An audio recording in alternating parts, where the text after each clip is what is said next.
I'd love for you to play some music. You grew up in Mexico City. What drew you to Brazil 13 years ago? I was backpacking for 7 years before arriving in Brazil. I was 19 and I was like, okay, I think I need to go travel before university. Went to travel for 6 months. I was in the south of Spain. My flight was in 2 weeks and I could see Africa. Oh, wow. So I had to decide, what am I going to do? I was enrolled in university, went to Africa. I had a friend, he was a clown. We were making circus and clown shows. And we traveled for 4 months. No cars, no map, no phone. I went to Accra where I met a teacher. He could build all the instruments and he played. I realized I need to start playing music. The more true we are to ourselves, the faster we'll be surrounded by the right people. What do you have to offer to people to just understand what it means to create your own reality? Was it the medicine told you it's time to build this temple? I always knew if I was going to stop in a place, I was going to buy a piece of land. Then an old friend gave me 2 liters of ayahuasca. I'm not a shaman. Well, whatever you do with this medicine, it's up to you. A lot of ayahuasca. Some friends were living there. They wanted to join. For me, it was such a big thing. I really didn't feel ready. But then after 7 years of researching with the medicine, it was like, okay, it's time for us to open for the community.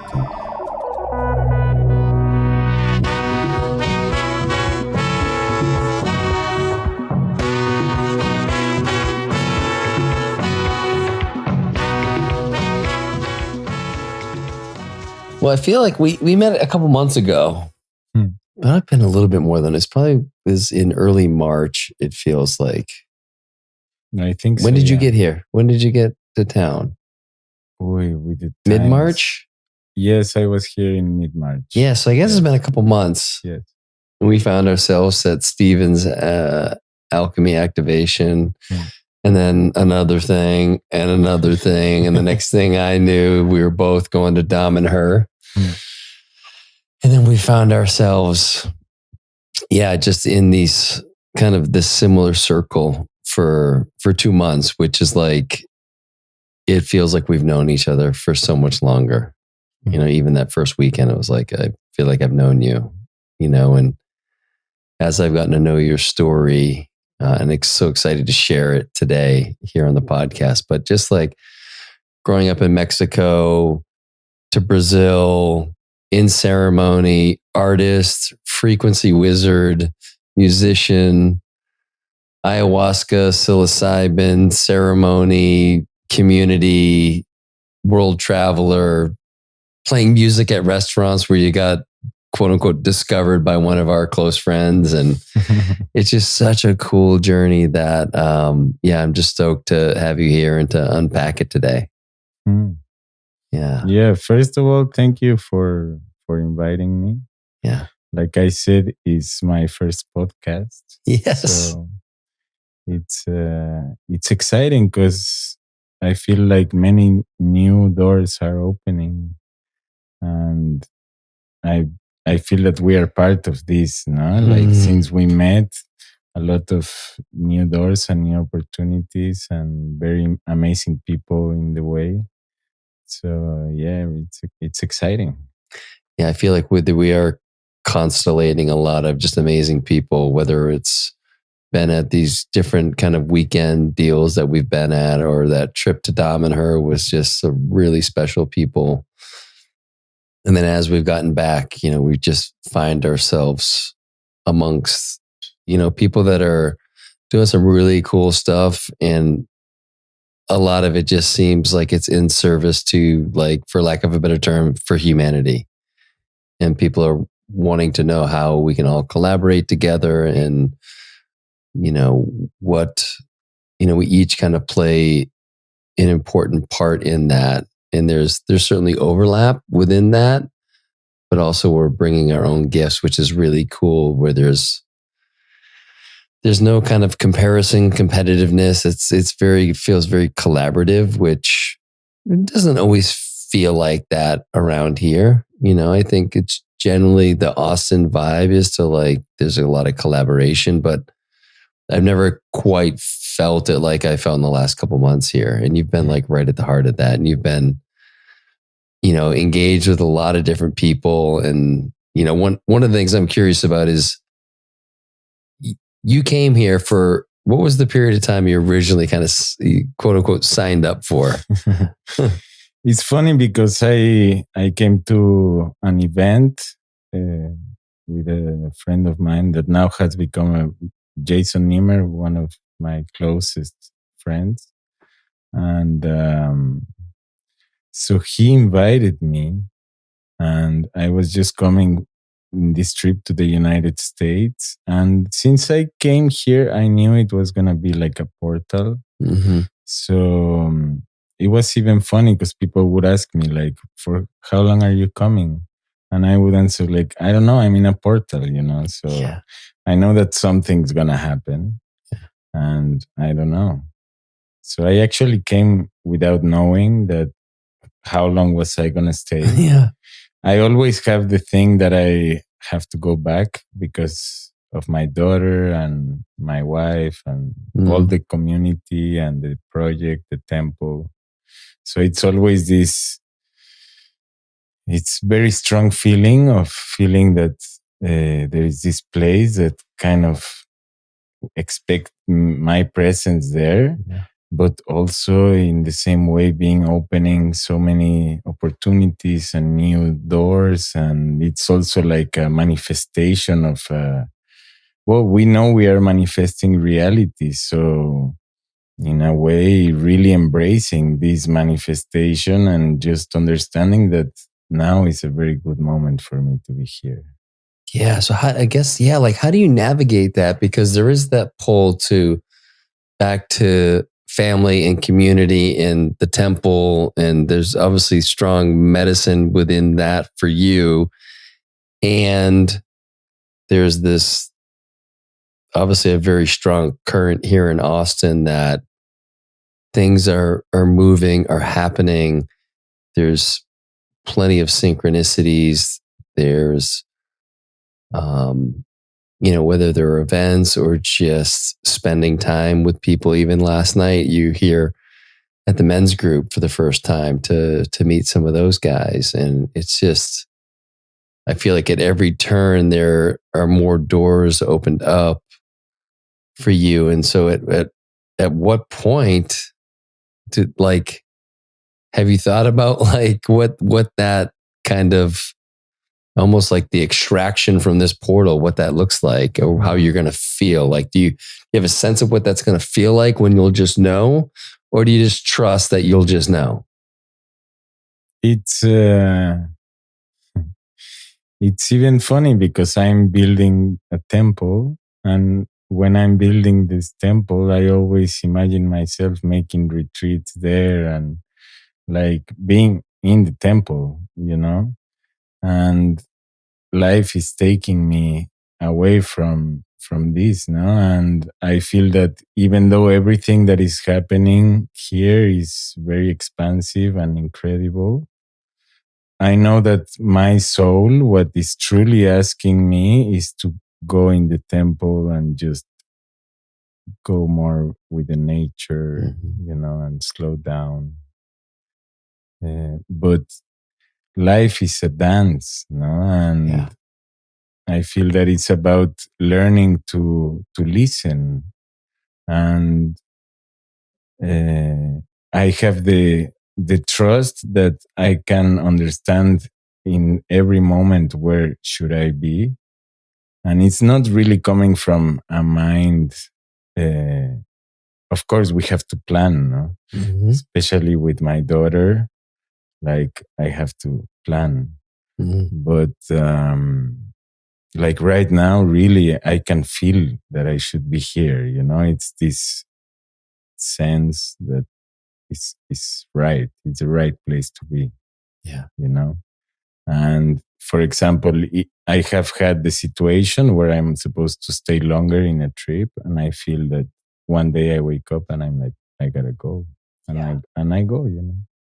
So it's, my family know me as well, so they accept me and they know that I just open these different doors, So in a way, they know that they have to respect my path. And I feel that this is one of the things that they love from me the most as well. But it is challenging. It is challenging. Well, yeah, and I can see you, being here or just being away, right? It's you're just like seeding, the seeding the temple with more, just more opportunity. Opportunity is not the right word, but this is in service to something much greater, and it's not immediate. It's like you're here in drawing people into learning more about you. And the only way to truly do that is to go to this sacred place that you've been building for 13 years and to be not in Austin, which is amazing for us to share space here, but like, what would it mean for us to go there and how different that is, So I certainly feel that calling. And I know that we've had conversation with other friends of ours that feel the same way. And so I'm curious, within that framework, like what would you be kind of like most looking forward to for an experience for us to have with the temple and the community? Like when you vision into that, like what gets you kind of a little giddy? Well, I feel like you say, it's like building bridges. And I know that I'm here to also integrate the wisdom that is here and to expand also, because the energy here is so different. And also I feel that I need to bring people over. And the temple now, it's always in the process of building, but now it's a very special moment because we are building 2 retreat houses. Like, especially we are focusing more in one that it's an offering for the goddess of music. And it's all sculpted into the mountain. And like, it's getting ready to receive people. It's like, because the dream is actually to make retreats. Now we also make retreats, but we have to host the people there is a really nice hotel or there is other places. But the dream of getting the experience of actually doing the retreats in the temple without tents, Yeah. It's actually coming. And I feel it's the most powerful, to go to a place and experience, because what I can come here and make a ceremony and make some different experience and share. But what we are doing there is really a big family, creating a new way of living, of connecting to spirit, to the earth, to health, to all kind of healing arts, More than healing arts, it's like the art, but really with the intention of using it as a tool to connect to our soul. So, and we've been living there. I've been living there for 13 years. And we are a lot of people from all over the world having our children's there and really like trying to see what means, to create the reality as you believe it's right. There is a lot of things to it. And one of the things I love to share is this thing we do with my friends, that once a month we go to a friend's house, to a garden, and we take very little bit of ayahuasca to get connected with the plants and with the land. And then we start to plant all together. We bring our children, so the children is there, they are playing. And we spend the whole day planting and playing music and singing. And it's just like this celebration with the earth. And in the end of the day, like, we are really like we cannot believe how beautiful it is, The garden is so beautiful. Our children are tired because they play the whole day, Mm-hmm. And we pray, we sing, we dance. And also you can feel like it is a technology, when you use the drum strength to plant the earth, and you actually see that the drum, it's giving you the force, and you're not getting tired, and you're all there together working, and it's much more nourishing than getting you tired, So this is just like one example of things that we have like created.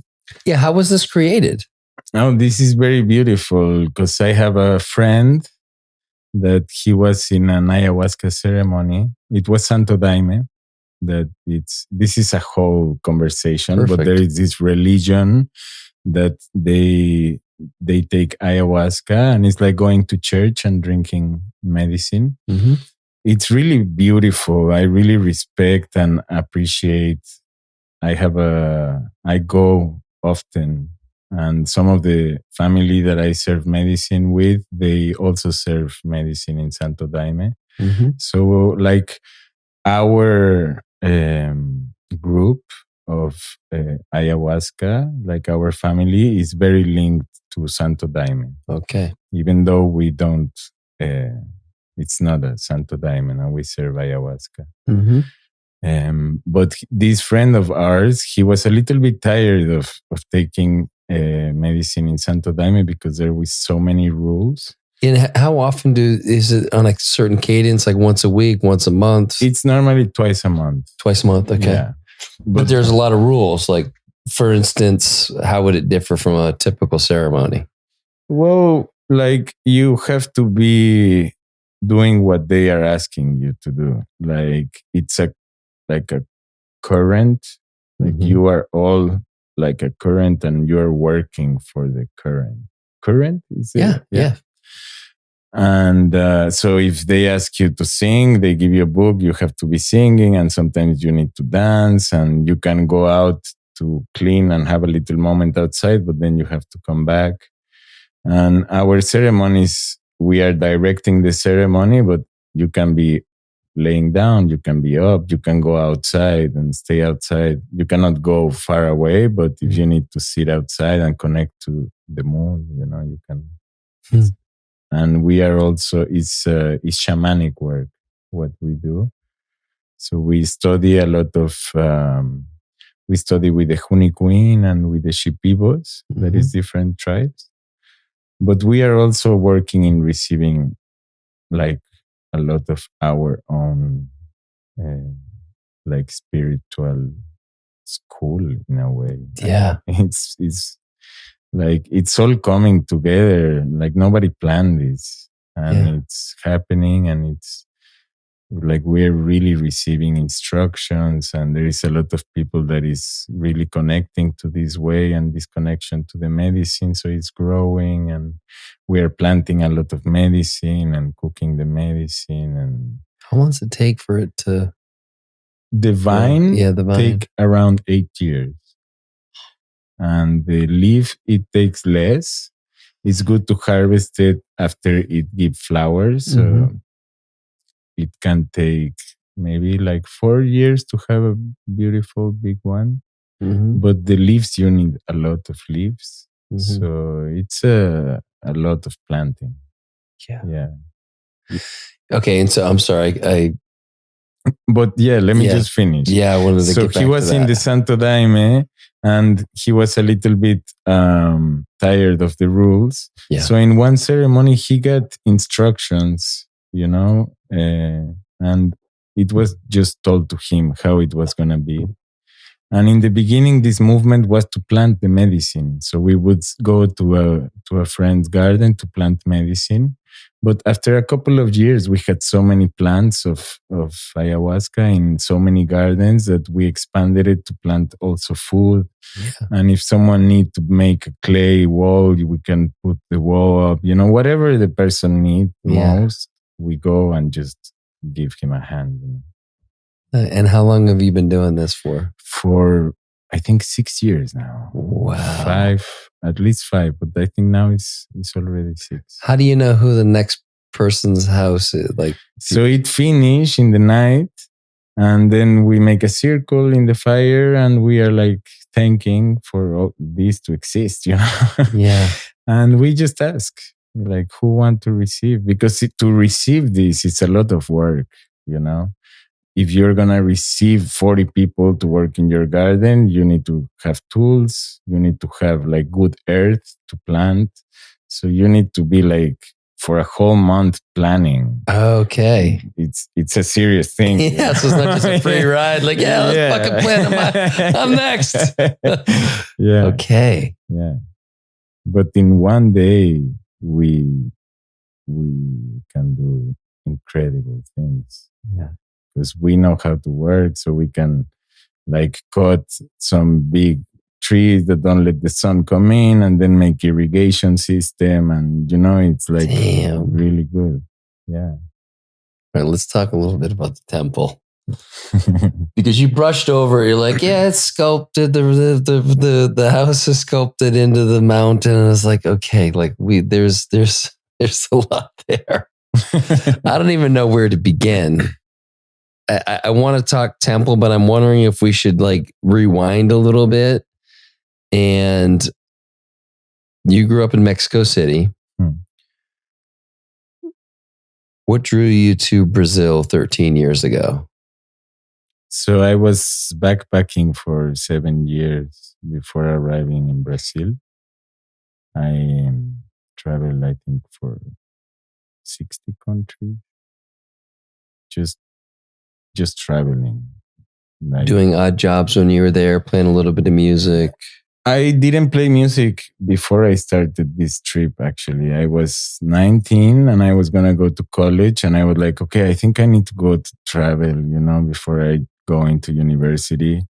So I went to travel for 6 months to Europe. So I got a job washing dishes and just travel. My family was supporting me a little bit, because it was 6 months.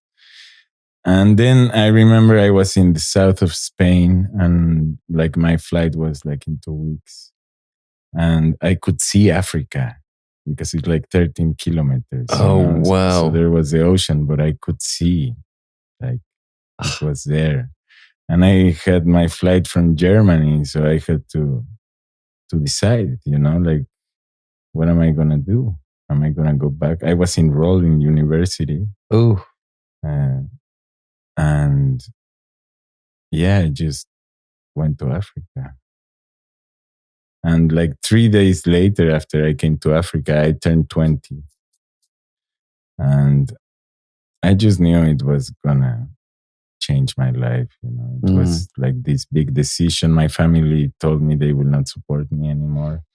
Mm-hmm. And I just went for it. As soon as I touched Africa, I realized that I need to start playing music.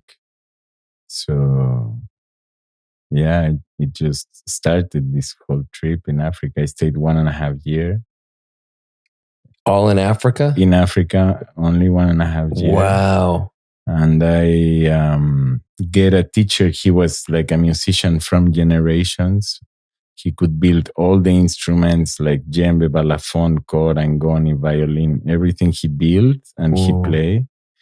And I stayed with him 6 months. So he was like my first initiation to music. So from there, where to after? Is that when you went to Brazil? I think I would like to share this thing that you already know. I bought a donkey in Africa. And I had a friend, he was a clown. So with my friend clown, we bought a donkey in Africa and we traveled for 4 months. He traveled a little bit less. He left me with Ramona. Ramona was a donkey. And we were making like circus and clown shows in the tribes. Yeah. So we would arrive in a tribe. We left like the big roads because the donkey didn't like the trucks, she would get scared. So we decided to go off-road. So no cars, no buses, no nothing. We go, no map, no phone, nothing. What were some crazy things that you encountered off the road, off the beaten path? Like what kind of animals or anything? Something that it was really interesting was that almost no matter where we were, we would stop with the donkey and children start to appear. Little children start to appear out of nowhere. There was no adults. And children, they came, they were so intrigued about us and the donkey, and it was like, for me, it was like reconnecting to my inner child so much because this child were so alive. We would play. We didn't understand each other, but we start to dig. They show us these animals and we go in the trees, get some mangoes. And it was like, oh, I'm actually a children guy, I love playing with children. Yeah. It's just different children, Yeah. And then we go and they would go and no adults, and we were like, what's going on? Where is these children coming from? Yeah. And also one thing that happened to us, there would come like these really strong rains. So we would have like these plastics and we cover everything up. But one day this rain just came out of nowhere. We didn't see, and it was like a really strong rain. So we were like trying to figure out how are we going to tie the donkey and everything, and all of a sudden this girl just appeared out of nowhere and she was like, come with me. And we were like, fuck yeah, let's go, Yeah. And she just took us to this house and she saved us like out of nowhere, and like all of a sudden we were in front of the fire in a nice place, and just these things that just happen. Yeah. And then you end up in this room with this old woman that looked like 150 years old, full of earrings and tattoos in the face. Really? Like these things that you would see only like in National Geographic thing, and it's just happening. Wow. See. Yeah. What country was that in? I travel in Burkina Faso and Ghana with the donkey.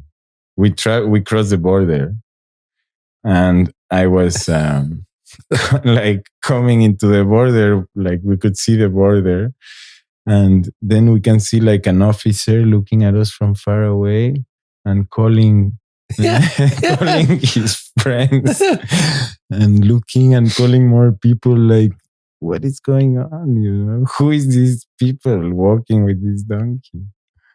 It was very funny to see the reaction of the people. So would you ride the donkey, walk next to the donkey? No, the donkey had a little car.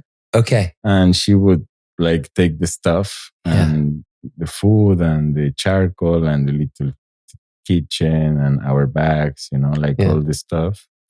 And we had a sign that said free taxi in the donkey, because we also see a lot of women carrying wood.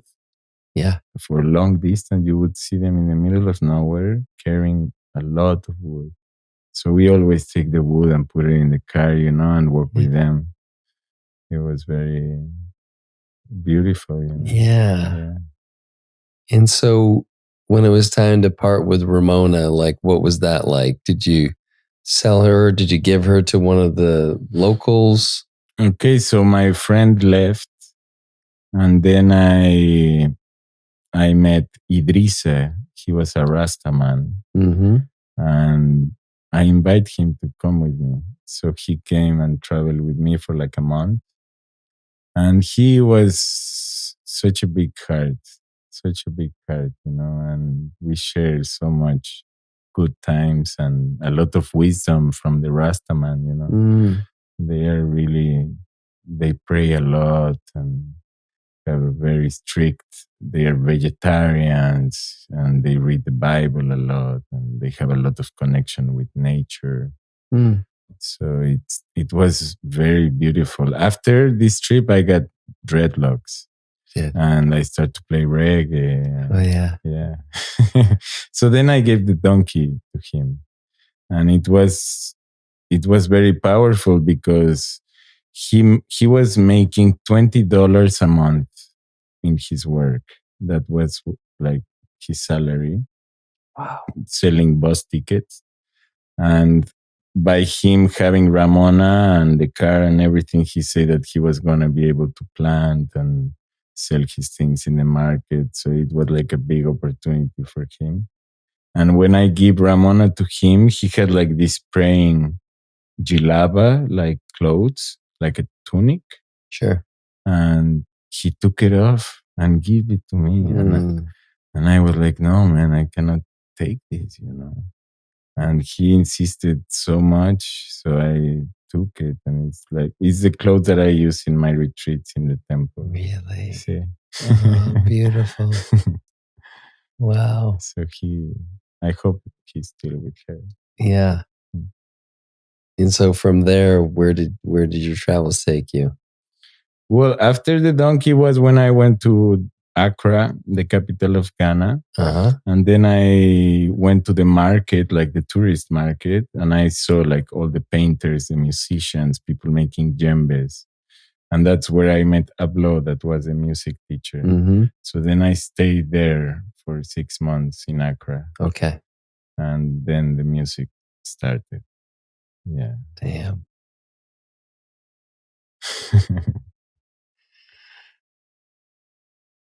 Tell me about, and I mean, I know the story, but how you and Jason connected. Okay, so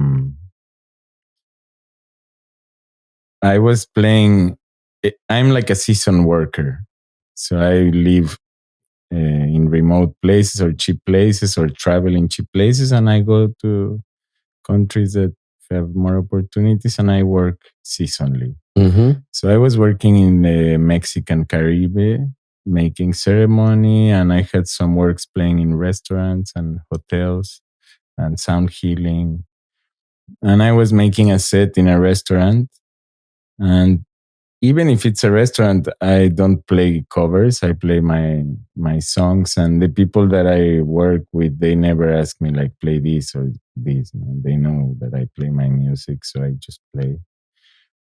And even if I'm in a restaurant, I always make like these mystic, shamanic moments, because it's always part of my essence, my research with music.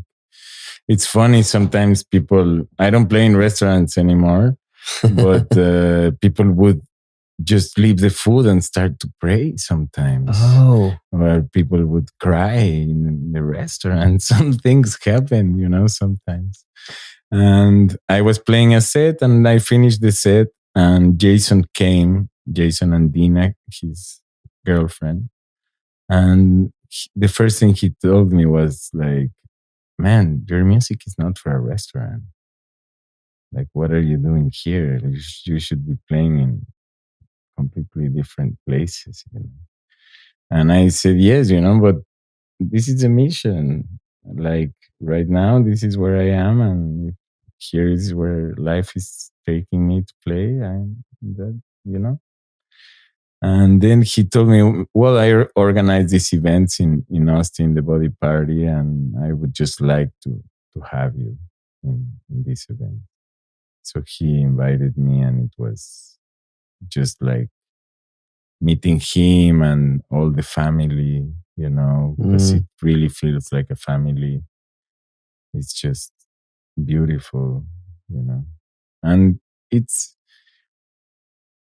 nice, because I feel that I always taken my decisions based on faith and love, and I never took decision based on fear. And these have taken me to crazy situations where I'm like, oh my God, maybe I need some structure, Yeah. But like, it's funny. My mom always tell me, like, you always call me and tell me that you meet the best people in the world. Always. I've been hearing this for like the last 20 years. Yeah. And it's nonstop, and you keep meeting like these people. And And it's really happening. And I've told the same thing to you, like meeting you and your family and the family that now it's like getting more close and close together here. Yeah. And I feel that it's just life telling us that the law of attraction is really working, and that we really just gotta trust and be like true in our vibration. The more true we are to ourselves, it's like the faster the natural selection will happen, and you will be surrounded by the right people. And it's like I believe a lot in alliances, so I feel that you create alliances in life, and then you make like the right agreements, and you start to walk in the right path, and life starts to just put you the right person in front of you. Well, along those lines, like I'm curious, what keeps you in resonance so that these alliances form and these amazing people that like there's no even yes or no. It's like clearly like we're meant to be in space together. So there's the resonance. And then what are the things that put you into dissonance where none of it's kind of making sense? You're not like the quote unquote right people aren't coming into your field. Cause I'm like, just like putting myself in the seat of someone listening right now. They're like, okay, that sounds great. And for someone like you, you've had a lot of practice with this. You're very attuned to your field, your frequency, what you're putting out there. What's it look like when it gets just a little off for you?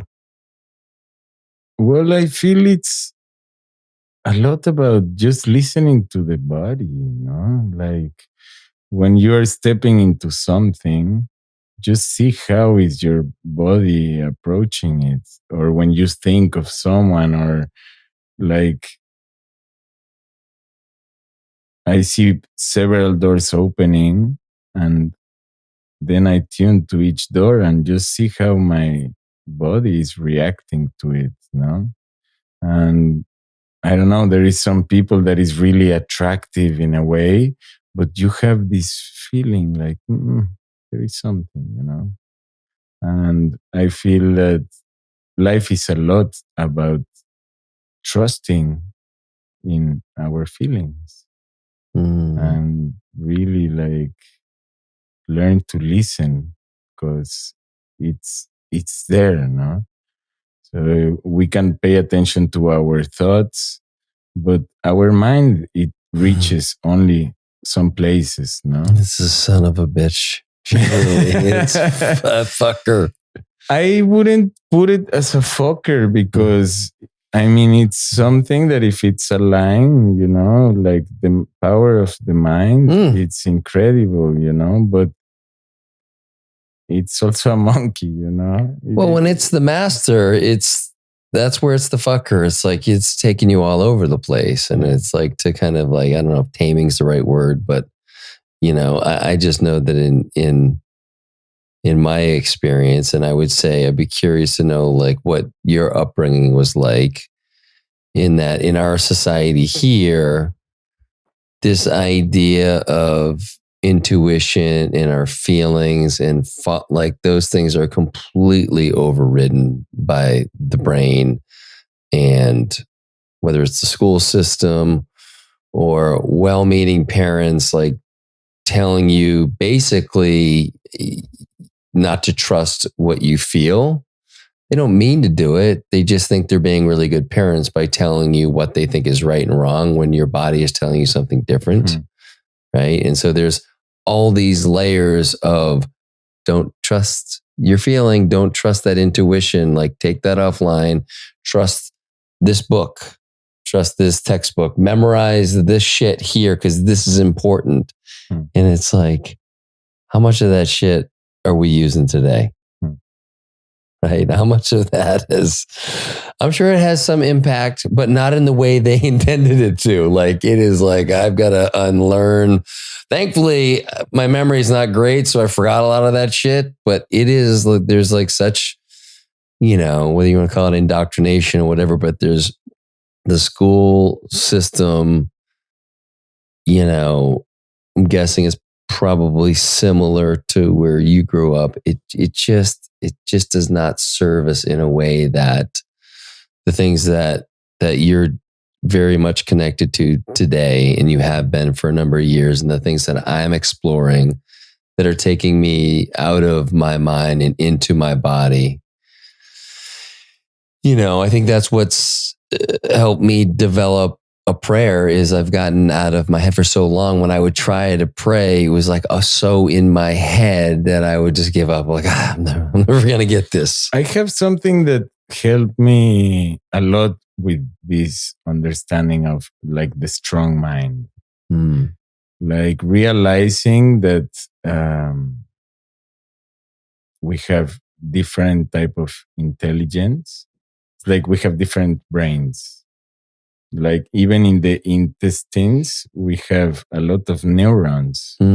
So like there is, of course, like the logical brain, but I feel, for example, in the heart, we have like a different brain. And in the guts, we also have a different brain. So when you say intuition and when you say telepathy and you say all these things, it can create a lot of blocks because of how we've been taught. And I would just see how you would react, or the people, if just conceiving, okay, there is different intelligences, and I just want to listen with these three different parts. How does my brain feels about this information? How does my heart feels about this? How does my gut feel about this? And just see what happens, because there is many layers, and there is many layers happening, and like we tend to think that everything that is in our mind is coming from our brain, but it's really coming from the different intelligences of ourselves, So just try to expand and to listen different parts of us, and really just, it's very simple. Like think of something, and if it pull you to the front or if it pull you to the back, it's these simple things, that just let you put yourself in a little bit of a different position where you're not just asking your mind and trying to get an answer, Yeah. That can be the curious quest, is when you are in the brain and it's not clear, it oscillates between many different things, and it's hard to kind of sort out what's true. I've found in that experience where when it's tuning into the heart or the gut, it's very simple, very clear. And then, we go through seasons where we're maybe not as connected to that. And so it's just trusting that there's some element of it still alive. It may not be a big frequency, but it's there. And also just like allowing for life to unfold, and whatever the path is, it's what we're meant to learn, experience in that moment, and try not to, put too much into avoiding all the landmines, because that is where the gold is, as brutal as they can be. That's where the deep learning is. But one thing that I would love to say about this is that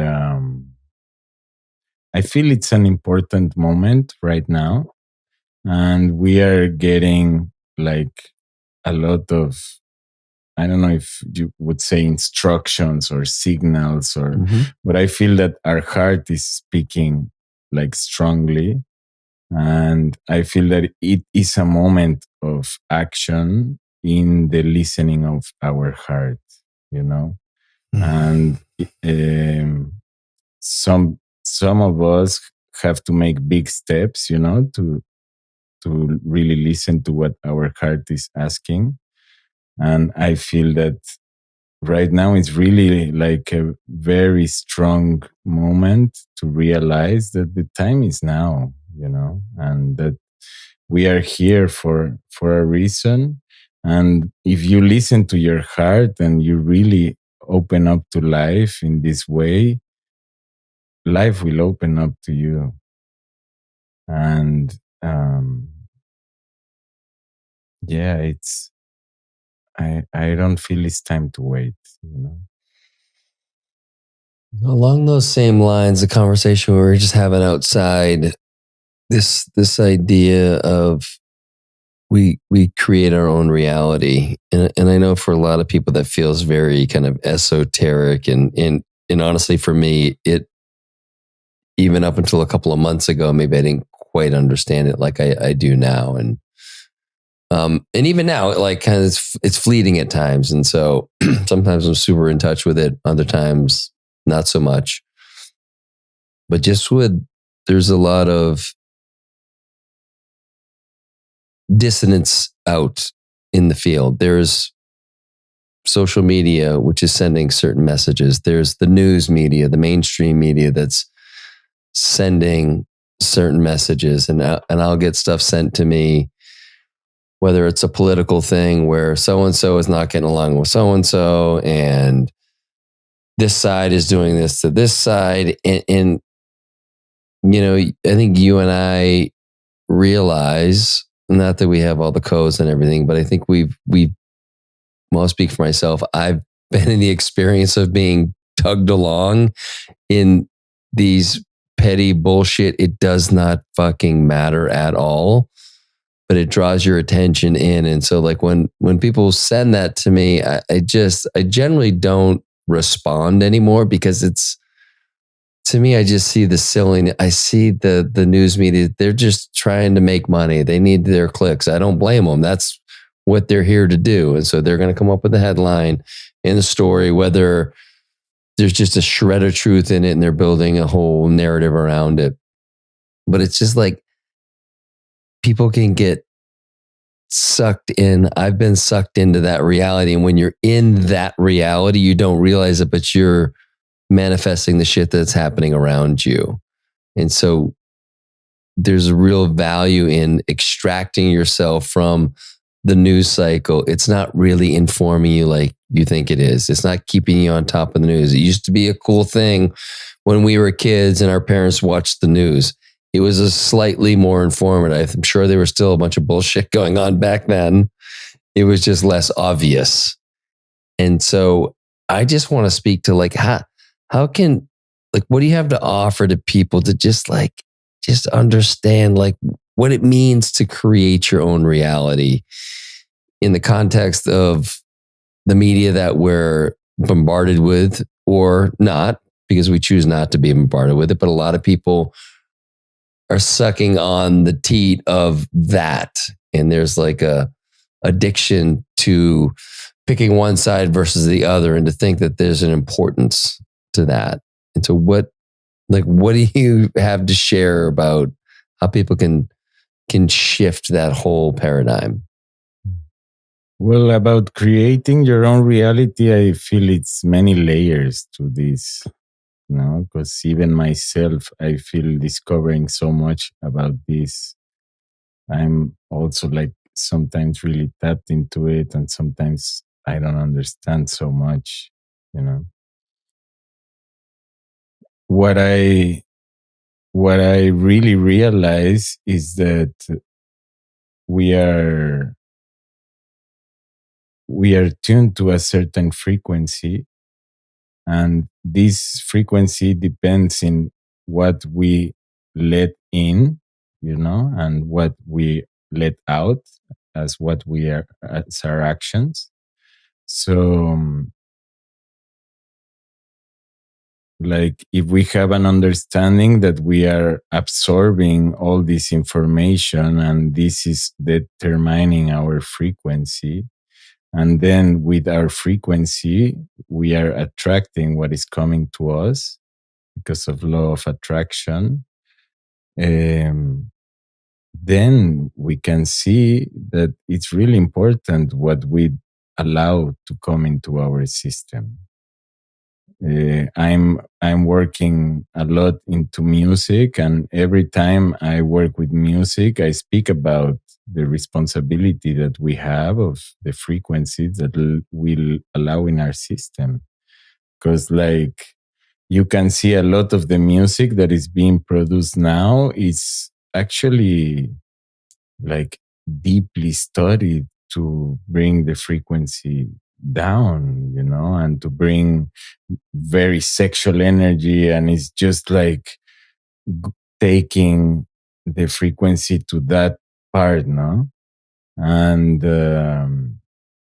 whereby you can find incredible alchemists of sound that when you let this music come into your system, you get all aligned, and it's talking about music is really strong because the music is this frequency that just comes inside you. But also when you talk about something that you're looking at, it's also entering.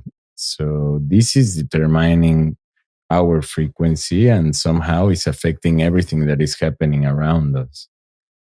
Like this matter about creating our reality, I think it's like much more difficult to really understand, but it's really important just to understand that everything that we are allowing in is determining our vibration. What are we ingesting? Whether it's obviously people think about food for one, but social media and it's like it cues. For me, like this fall, I think you and I were talking about this, but this fall I went down some fucking rabbit holes and they were dark, fucking darker than most and darker than I would recommend most people going down. But I needed to like know potentially, right? I'm not saying these were all true, but I needed to know potentially the level of kind of darkness out there. And while I was in that season, it seemed like everything I was seeing, and now certainly social media just as algorithmically is going to send you that shit anyway. So is YouTube. So I'm like, I understand that's just fucking math, right? But that was the frequency I was in, and I was like cueing that in the field. And so there was a lot of, I was like surrounded, not personally, but I was feeling the heaviness of that. Mm-hmm. And when I popped out of that and kind of was like, okay, I got what I got. I'm good. As people would continue, because I would set some people down some rabbit holes, and a couple months later, they're like, have you seen this? And like at a certain point, I just couldn't even respond anymore because it was just so like I was not allowing any of it into my field. I would not click on the video, whether I had seen it or not. I was like, I just couldn't spend any time in that. And that was very clear that was like some dark shit. And those were some deep conspiracy things that I think are largely true, unfortunately. But even now, as we were talking about this political thing, which seems a little bit like child's play, considering some of the stuff I had kind of investigated, so to speak, it's still dissonance in the field. And it's not why I'm here at all. I want to be informed, but so much of the political stuff is not informing you. It's informing an agenda. And it's like, we could go down a fucking rabbit hole about that. But there's like, I just choose to pick up a little bit here and there on it. But even if I don't hear anything for a month or 2 months, I don't care. It's not making me a better human. It's not keeping me more aligned on the path of what I'm meant to be doing. And so I love that, this idea of like whatever we're taking in, and it could be the music, right? We were listening to last night. We were listening to Ancestral Elephants, which is a band group. I don't even know if they're artists. That it's such beautiful music, and just we all were just feeling like such a beautiful vibe, and it was this beautiful background music. I can imagine if there was something else there that was at a different frequency, it would shifted the energy of the room. Hmm. So it's just paying attention to all the things that we let into our space. Yeah. And talking about music, it's really interesting to take it more deep of the power of vibration. Because, for example, in Peru, they put the sick person in the floor laying down, and people make a circle with these big toyos, these big flutes, and they start to play the music around him until they create such a strong frequency field that the sickness gets transmuted. And is this powerful? Wow. Yeah, I don't doubt that at all. That's yes. And damn. The Shipibos, for example, they create a tower of wind with the Icaros, with their songs, that is able to take all this energy to be transmuted.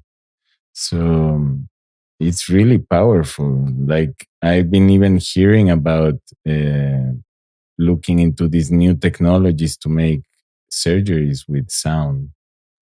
And a lot of theories about the buildings of the pyramids also, that it could have been done by sound.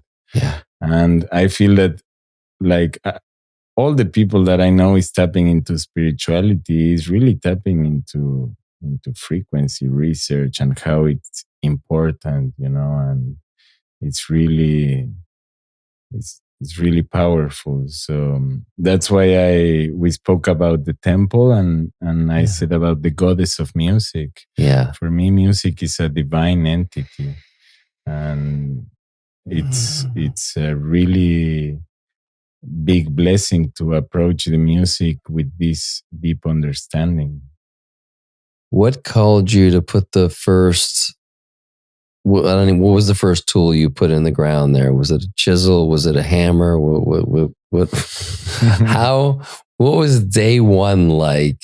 Like, how did that come through? Was it the medicine told you it's time to build this temple, or? Okay, so I was traveling and I started to feel the need to stop in one place because I wanted to study music and permaculture, and I needed books and tools and instruments. So I was like, okay, I need to stop.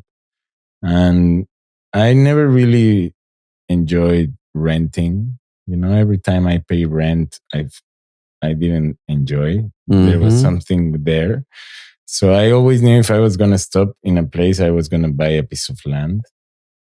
And I really didn't feel to build my house. Like this land always had the belief of being a laboratory of permaculture and art and all of this, but it was not a temple. So when I bought the land, I thought it was going to be like a community place for art and study. And then an old friend, he was like 75 years old back then, and his name was Sol. His name is Sol, sun, that means sun. So one day he wake up and he gave me 2 liters of ayahuasca. And he told me that he had this dream and he had to give me this. And I tell him, but man, I'm not a shaman. I need someone to serve me, That's a lot of ayahuasca. I know. And he was like, well, whatever you do with this medicine, it's up to you, My dream came up till this moment. So I'm just doing what I'm supposed to do. If you want to look for a shaman, then go ahead. So I went to my house and just sit with the presence of the medicine and trying to understand what was happening, I just bought the land actually. And so, yeah, I had like a very clear feeling that I just had to take alone. And I just started to take the medicine in the land by myself.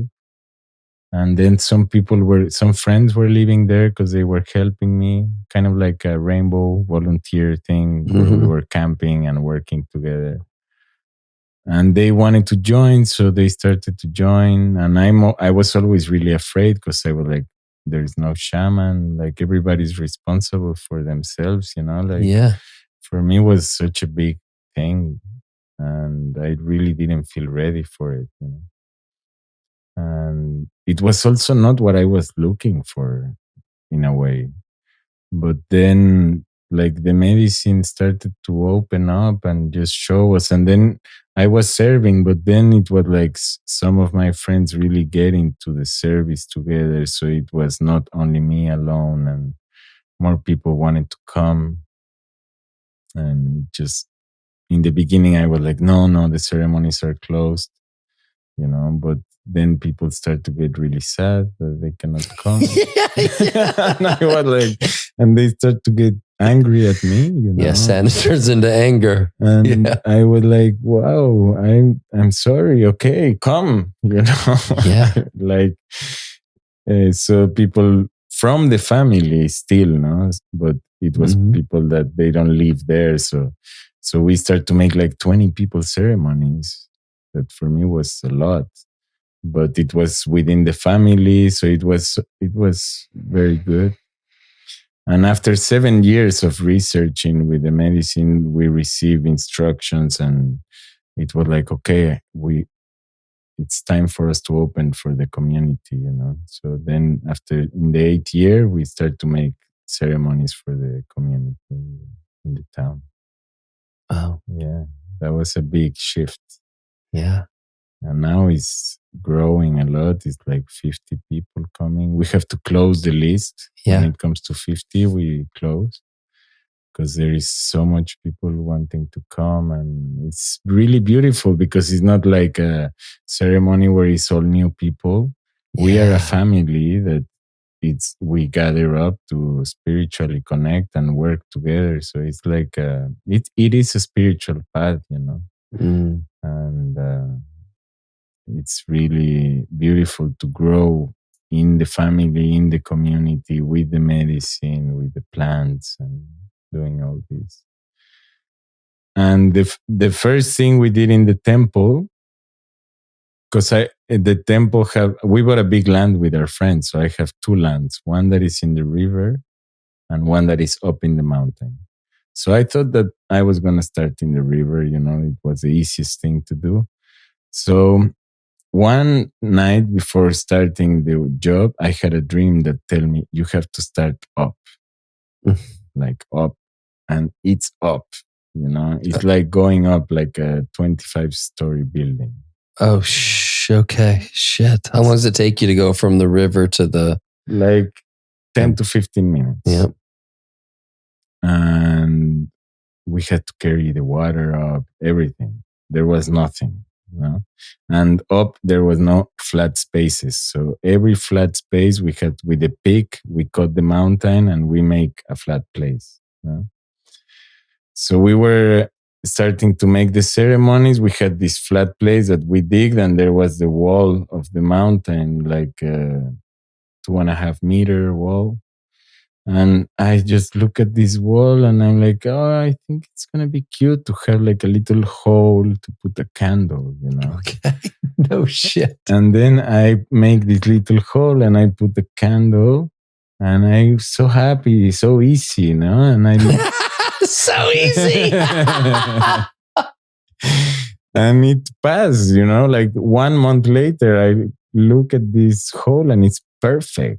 Nothing has happened to it and it's perfect. So I'm like, okay, I think I'm going to make a little table, a cute table. And then we put the candle and some crystals, So I make a little bit of a bigger hole and I put it there. And I keep looking at it and it's holding perfectly. And I just start to go crazy and start to dig, and the mountain just start to talk to me, and she really want bigger holes, So it just got out of control. Yeah. I just digging, and my friends were helping, and one of my friends, she's from Argentina. We made an ayahuasca retreat, and she was like, man, this inspired me so much. And I lived in Granada in the caves, so I'm gonna dig a cave. And she just took the pick and started to dig. It was not hard enough, the wall that we had, so she started to dig the stairs down. And she made like 7 stairs, and then she made the door and started to dig inside, you know. Whoa. Yeah. Alone. When she was like middle way there, we were like, okay, let's go. And then we helped, you know. What stage is it at right now? And I'm sure it keeps changing. You're like, I'm almost done, and the mountain's like, no. You're done with this part. Now here's the next stage. Well, now I'm at this point where I know that it's not gonna ever be finished. Yeah, like I feel that it's gonna keep growing, and like we went to Damanhur, and like I understood that I really have to dig a lot more. I'm a little bit like this because I dig so much and my hands are a bit hurt and tired, and I want to focus in the music. yeah, So I'm a little bit like this, but also I know that I have a lot of digging ahead, you know? Like I'm focusing more in getting myself strong and healthy to keep doing the mission. yeah. But I'm also trying to manifest for people to come, you know?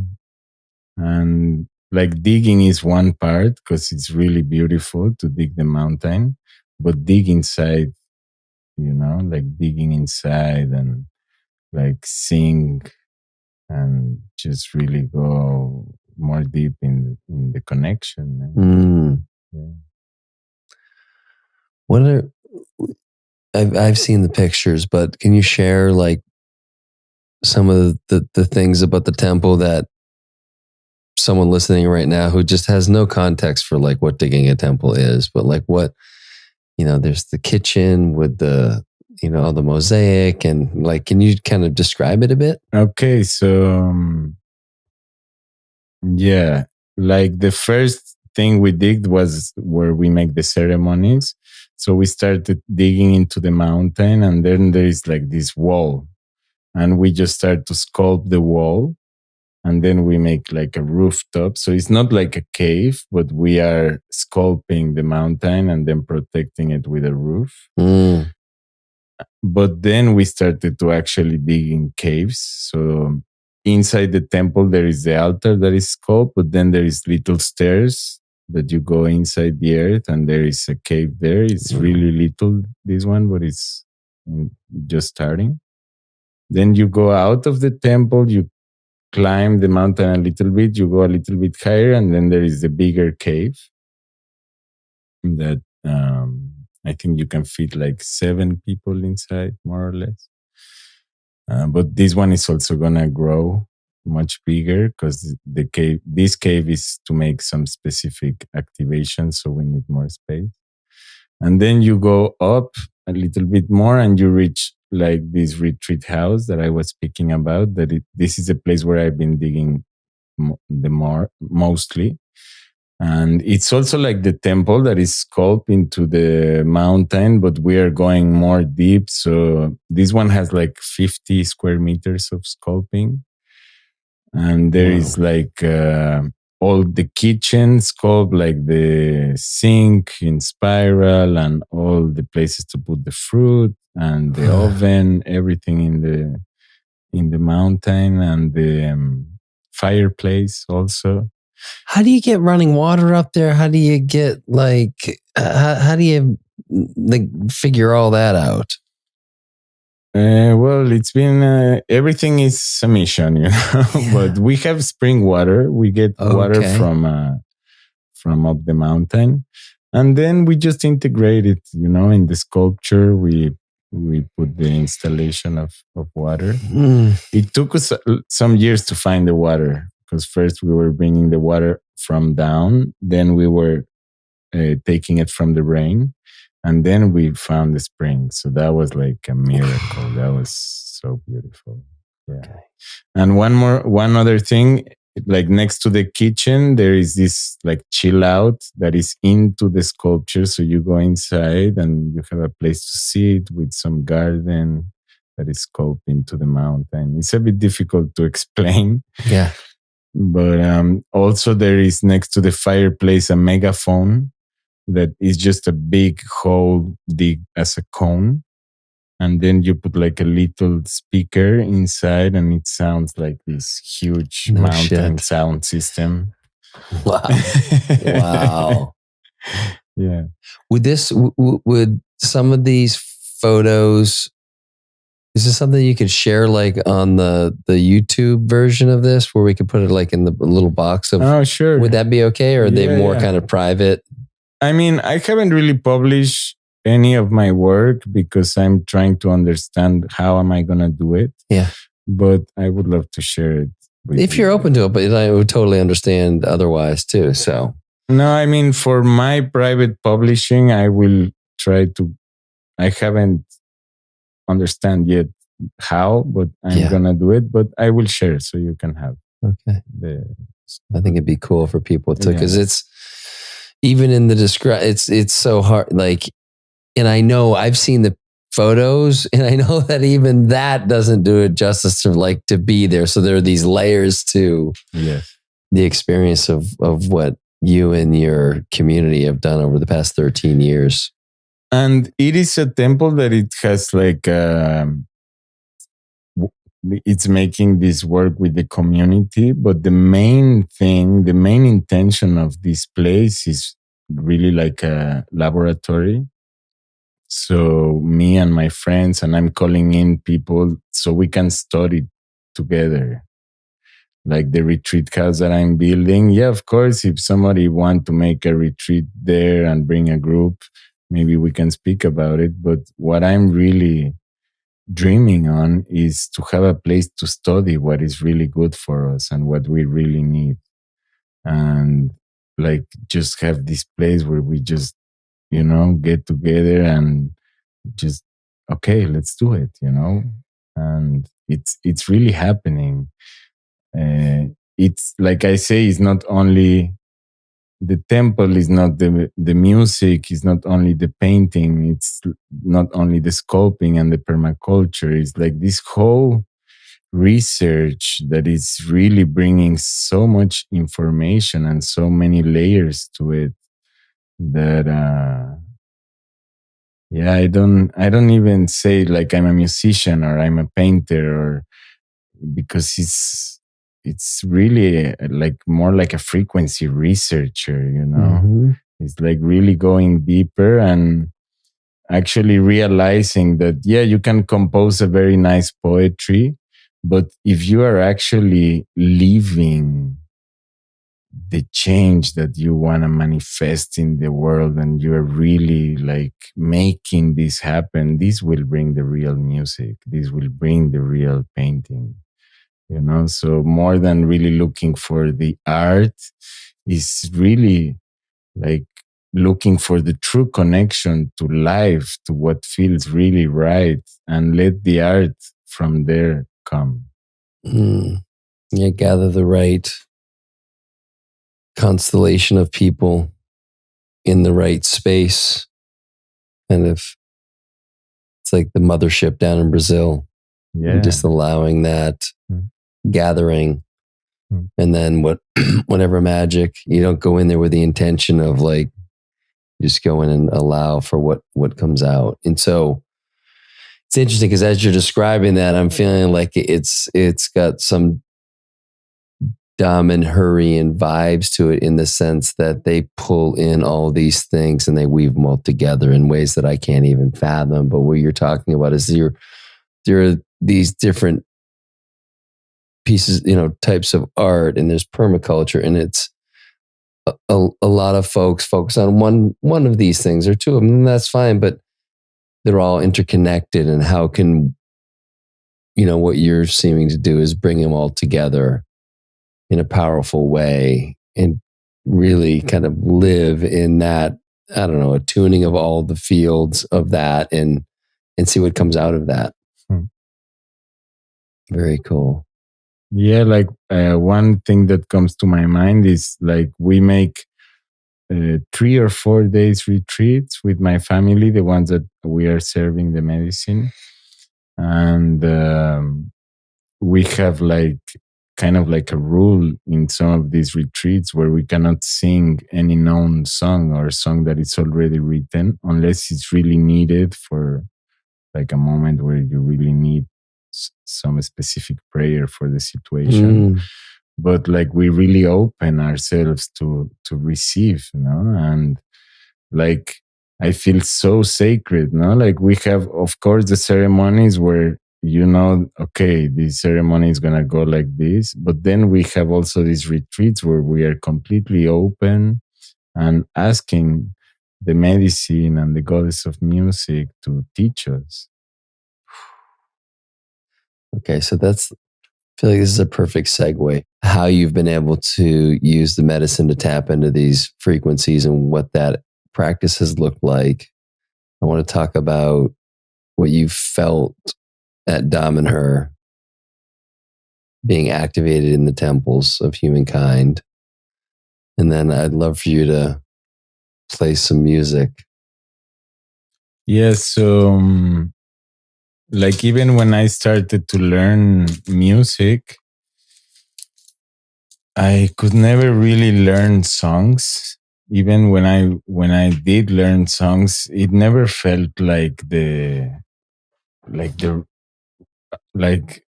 I would play a couple of songs and it just didn't feel like so good.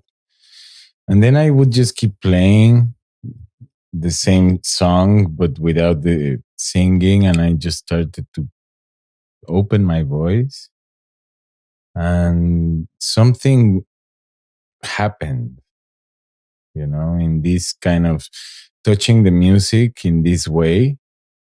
Like it was like kind of like a journey inside of me just to feel like my own air and my own resonance and just my own vibration expanding. And when I did these experiences, like the first times when I got out of this state, I felt almost like when you cry, and after you cry, that you feel like tired, and it's like this feeling, no? Mm-hmm. I was feeling very similar, like I let go of this weight and it just opens things. And if we really understand about frequencies, the more and more we understand, we realize that there is a bridge. So through time, I've been realizing that it's a way to discover yourself, like in your body with the air and your own parts, and how to expand and how to use this air and to resonate.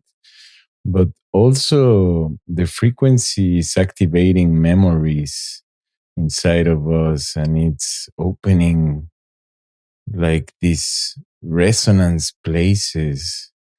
Like I've recognized myself through the vibration into so many roots, like for example, music from India or music from Mongolia, music that I have never heard before, and all of a sudden I just start to sing, and it just come, and I just discovered this part of me through the vibration and through the music. So it's like not trying to learn the music itself, Of course, you reach a point where you need information about the technique. It's also a language, so you need to know more and more about it. But there is a place where you can really connect to music without having so much rules, and you can just touch yourself through the music, without so much information. And I feel that this is one of my gifts, because I've been researching the music through this way, of just not knowing, when I started to make ceremonies, I knew like 3 songs, 4 songs, and then I sing them, and then like somebody have to sing, no? Yeah. And just letting the music come, Really, I talk about this a lot when I'm teaching. It's not looking for the music and not trying to make something incredible, and it's more just relaxing and just really letting the music come to you. And the music comes. If you let the music come and you're open to it, it starts to just come. So it's like, I feel I've been learning music this way, of just creating like a direct communication, even if it's really simple, but something that it's direct, with the guitar. Instead of making a chord and make it so difficult, you touch only one string and you move and see where is the music in this, no? And finding like this little direct communication, if you feed it, it naturally evolves. So I feel it's beautiful to not put the music, the art, like in an altar for the really talented people, and just see, okay, where can I touch something that it's touching myself, and I start from there, even if it's a red circle, or just this. But what is this? And go deep into this, and it start to open. How do you go from that practice to some of the things you're able to do with your mouth? It sounds like you're playing a trumpet or the didgeridoo, and it's just like blows my mind. Like, how do you get to that level of mastery with it? Well, it is a game, and it's a game where you can just really, there is no limit. There is no limit, and you can just go deeper and deeper. So, I mean, I can do a lot of sounds, but I'm sure that I'm gonna make much more than I do, Like, I feel that it's just the beginning. Because it's there. I feel that it's available. It's just a matter of really wanting to access this. And of course, I mean, I'm a little bit like obsessed. When I want to do something, I practice and I practice, and it's like, so there is this time that you cannot run away from. That is like the flight hours, no, of a pilot. You need to spend hours and hours integrating this. So this one you cannot run away, but also what I believe in is to create spaces, and like, okay, we can gather up 5 friends and the time will pass and we can speak and speak, no? But what if we put an intention and just put some papers and leave some instruments and make it like a, creation space. So I feel that what I'm creating in Brazil is actually this. It's a place where we can go full immersion and we can really study, and then it's just start to come. It just start to come like the sculpting in the temple. I'm not a sculptor, but I just started to do it, and then was like, oh my gosh, this is really nice. And then I was like, okay, if I can do it in the mountain, then I can do it in my house. Now I just have to find out what kind of material I need and just try it. Because we have like this thing that is like, oh, no, I have to know to do it. And you have to do to learn it. Instead of getting information to start, just start.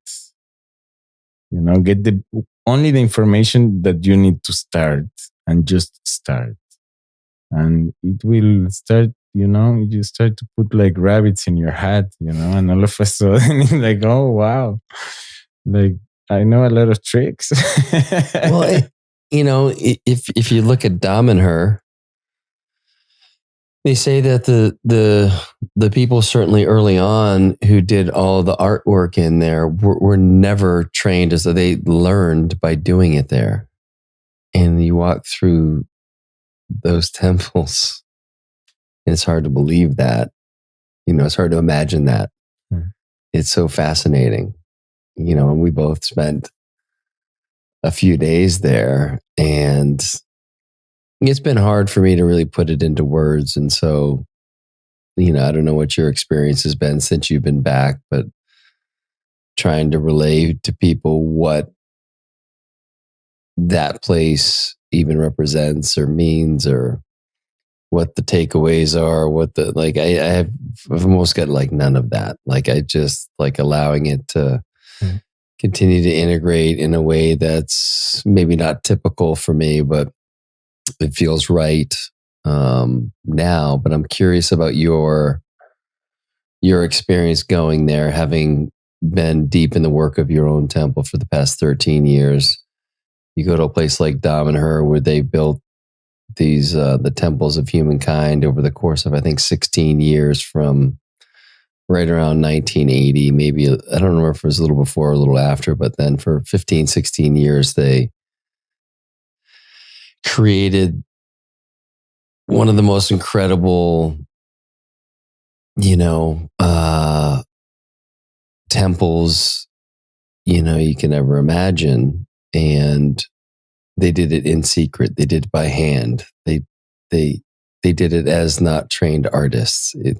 They did it as a community, and a lot of the community didn't even know what was happening. It was like so much to the story that's fascinating. And yet you get to, you were there in all of that energy, feeling all of that. And then you got to perform in the temple. And, just curious, like whatever comes up for you around your experience, like what you want to share about that. Well, I think that in Daman Hur, you can feel that is beyond art. And you can feel this in the sacred places, like in a lot of temples.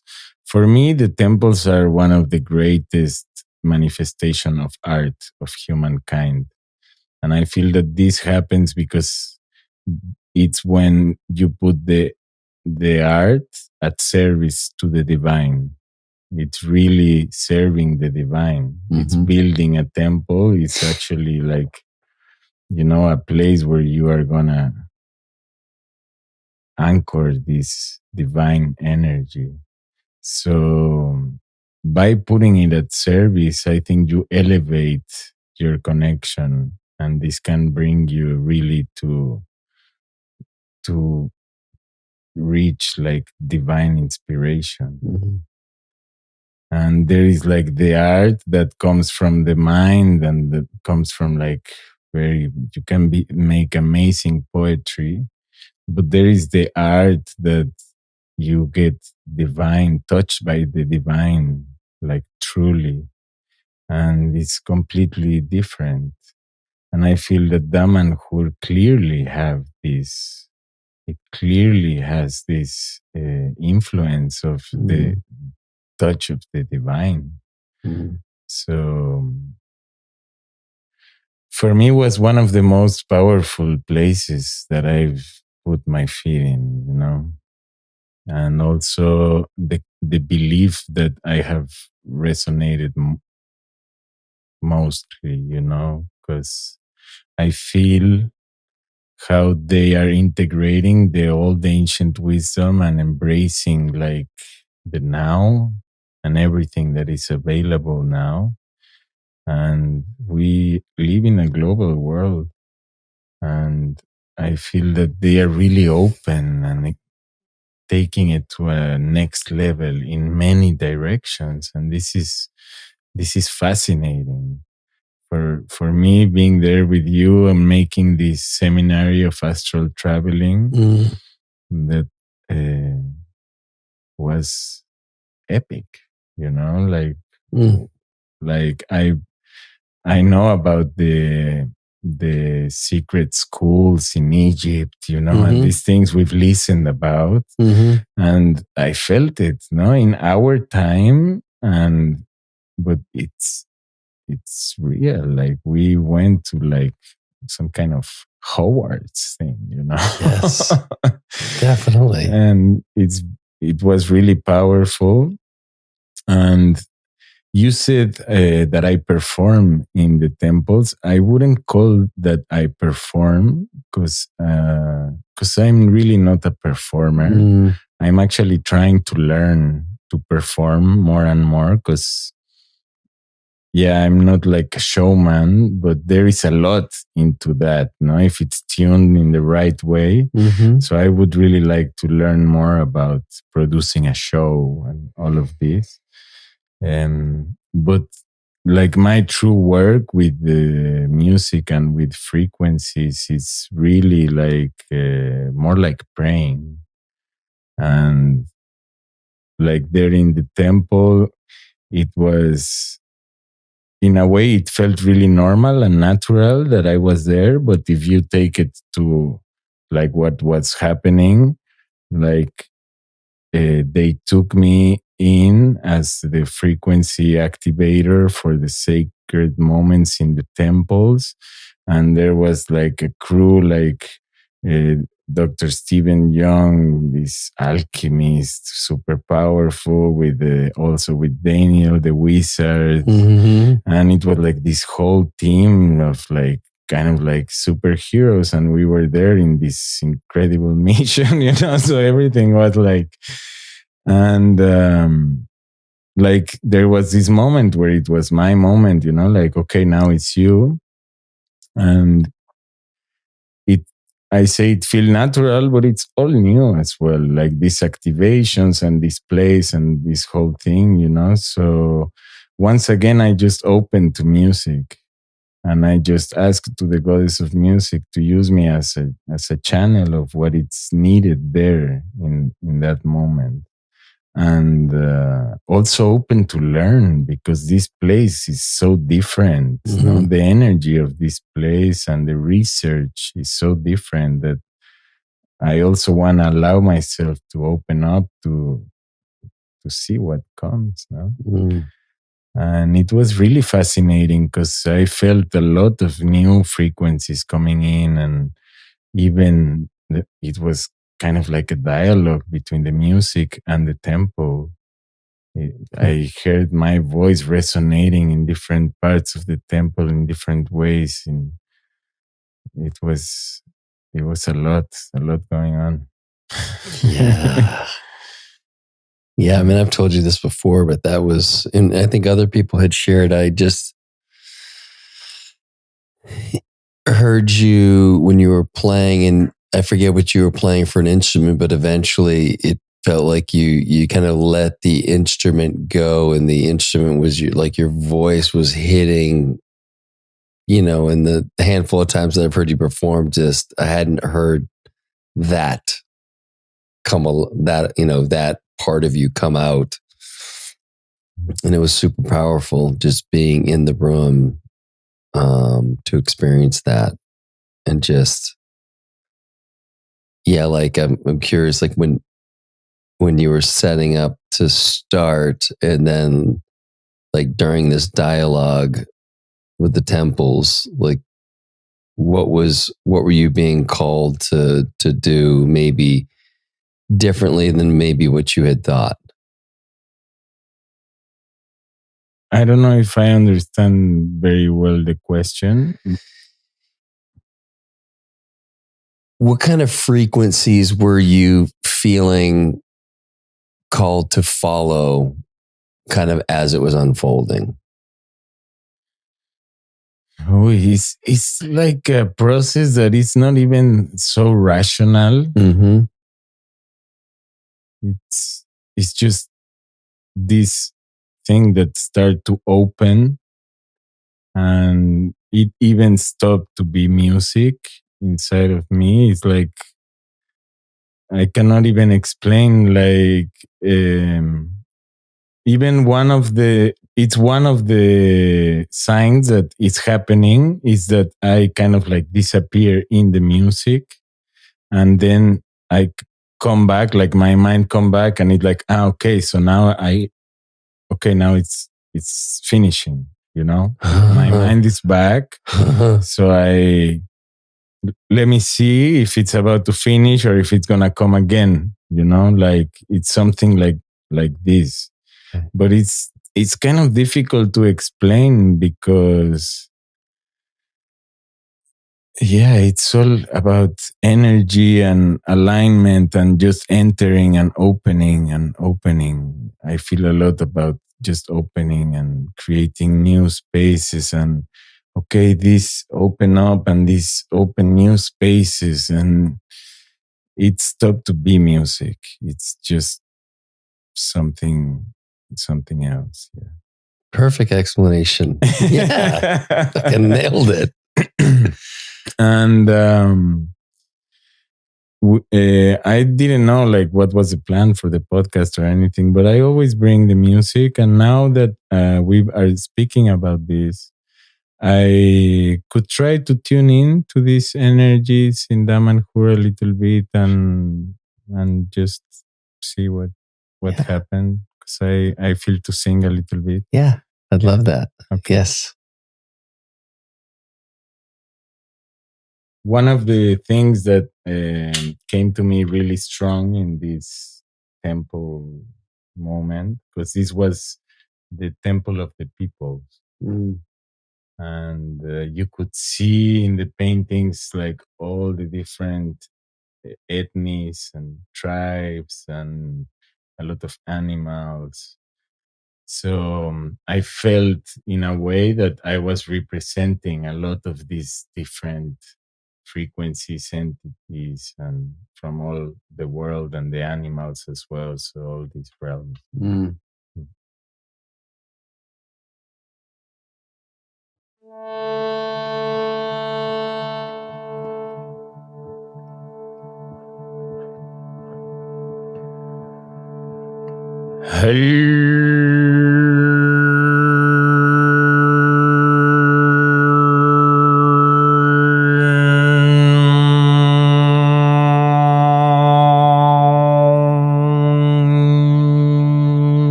Hininginaya.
Yes.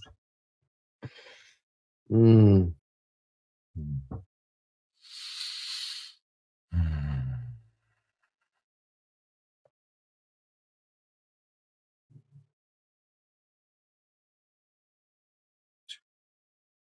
Just want to let that be for a minute. Wow.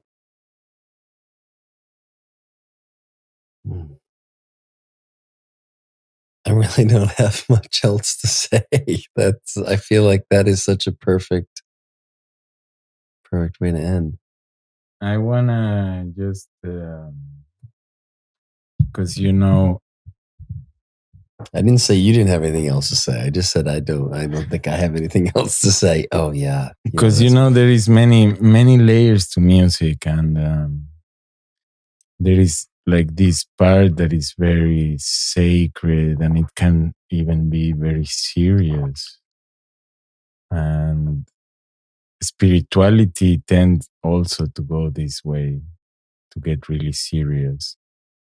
But the true masters that I found in spirituality, they are making jokes all the time. They are so funny, and it's just like a celebration of life, And this is Joss Harp, and the ayahuasca actually taught me to play this instrument in this way, that is like a rave, like this ancestral electronic music that I'm discovering. And I'm also discovering the importance of celebrating and of joy. And yeah, of course, it's very good to go deep into our traumas and understand. But it's really important as well to celebrate life and to have joy and to organize a good party and dance, and it's just part of life, as important, as sacred. So, and a woman was telling me like 2 weeks ago that they are making these researches actually in like electronic music that have this constant beat. And they are seeing that it's actually, if it have the right frequencies, it affects our blood cells much more than the classical music, because it has like this bump, so it's really bumping. So if it has the right tuning, then it can be even more powerful than classical music, than that we thought that it was like the greatest manifestation of music. So yeah, just bringing into play also this, that everything is also just a cosmic joke. Yes. Yes. And this is probably my favorite instrument anyway. Besides my favorite's the didgeridoo, but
How cool is that? That was so fun.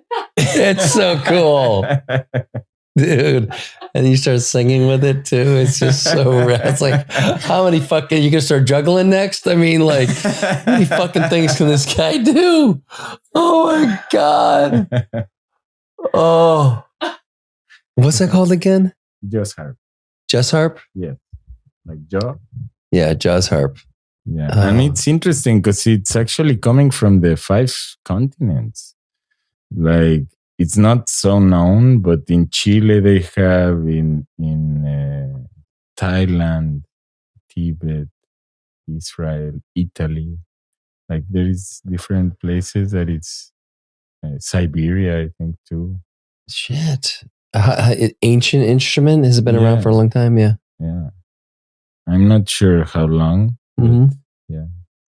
I'm sure we could ask ChatGPT and we get a pretty good guess. Yeah. Yes. Well, is there anything else you'd like to share? Anything that maybe we didn't cover that you feel called to share?